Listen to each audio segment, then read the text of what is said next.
భౌగోళిక పరిస్థితులను బట్టి సూర్యచంద్రుల గమనాలను బట్టి భూమి స్వరూపాన్ని 8 దిక్కులుగా విభజించారు. అన్ని దిక్కుల నుంచి వీచే గాలులు అన్నీ ఒకే రకంగా ఉండవు. ఆయా దిక్కుల స్వభావాన్ని బట్టి గాలి స్వభావం కూడా మారుతూ ఉంటుంది. అయితే అన్ని వేళలా అన్ని దిక్కుల నుండి గాలులు వీచవు.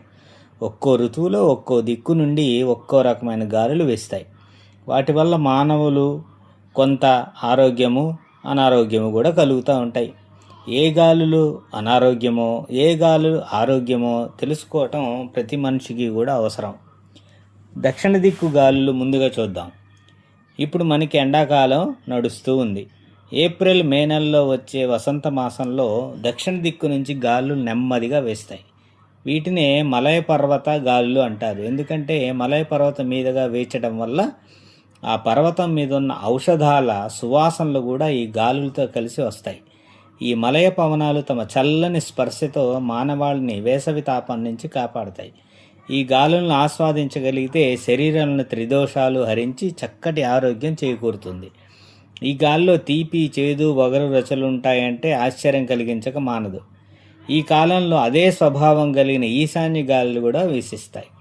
ఇక నెక్స్ట్ నైరుతి గాలులు. ఇవి జూన్, జూలై నెలలో వచ్చేటువంటి గ్రీష్మ ఋతువులో నైరుతి దిక్కు నుంచి వస్తాయి. ఈ గాలుల్లో కారం రుచి ఉంటుందట. ఇవి వేడి చేసే స్వభావాన్ని కలిగి ఉంటాయి. ఈ గాలుల వాళ్ళు ఉదర రోగాలు, పైత్య రోగాలు, మేహ రోగాలు పడతాయి.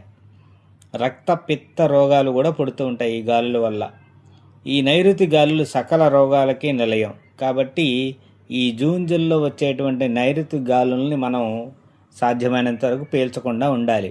ఇక పడమర గాలులు. ఇవి ఆగస్టు, సెప్టెంబర్ నెలలో వర్ష ఋతువు వస్తుంది కదా, అప్పుడు వీస్తాయి. ఈ గాలుల యొక్క రుచి వెగటుగా ఉంటుందంట. వేడి చేసే స్వభావం కూడా ఉంటుంది. అయినా కూడా ఈ గ్రీష్మ ఋతువులో నైరుతి గాలుల వల్ల ఏదైతే రక్తపిత్త వ్యాధులు వస్తాయో ఈ పడమర గాలుల వల్ల ఆ వ్యాధి హరించబోతుంది. ఎంతో కాలం నుంచి ఉన్న వివిధ వ్రణాలు కూడా మాడిపోతాయట. నెక్స్ట్ వాయువ్య దిక్కుల గాలులు. ఇవి అక్టోబరు, నవంబర్ నెలలో శరత్కాలంలో వాయువ్య దిక్కు నుంచి వస్తాయి. వీటిలో కారం, చేదు గుణాలు ఉంటాయి. తేమ మాత్రం ఉండదు. అందుకే చాలా ప్రసన్నంగా ఉంటాయి ఈ గాలులు.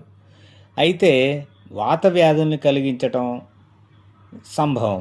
వాత వ్యాధులు ఉన్నవారికి ఎక్కువ అవ్వడం కూడా ఈ గాలుల యొక్క స్వభావం.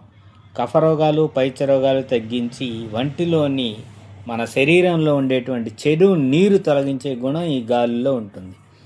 తూర్పు, ఉత్తర దిక్కుల గాలులు. ఇవి డిసెంబర్, జనవరి నెలలో హేమంత ఋతువులో తూర్పు దిక్కు నుండి ఉత్తర దిక్కుకు ఈ గాలులు వేస్తాయి. తూర్పు గాలులు చలవ చేస్తాయి. వీటి వల్ల వాతరోగాలు, కఫరోగాలు, పైత్యరోగాలు పెరుగుతాయి. వంటి నిండా నీరు పట్టి ఉబ్బు వ్యాధిని కలిగిస్తాయి. కానీ ఉత్తరపు గాలులు చల్లగా ఉంటాయి. కఫాన్ని, కొవ్వుని పెంచుతాయి. ఇకపోతే చివరిదివి ఆగ్నేయ గాలులు. ఫిబ్రవరి, మార్చి నెలలో శిశిర ఋతువులో ఆగ్నేయ దిక్కు నుంచి గాలులు వేస్తాయి.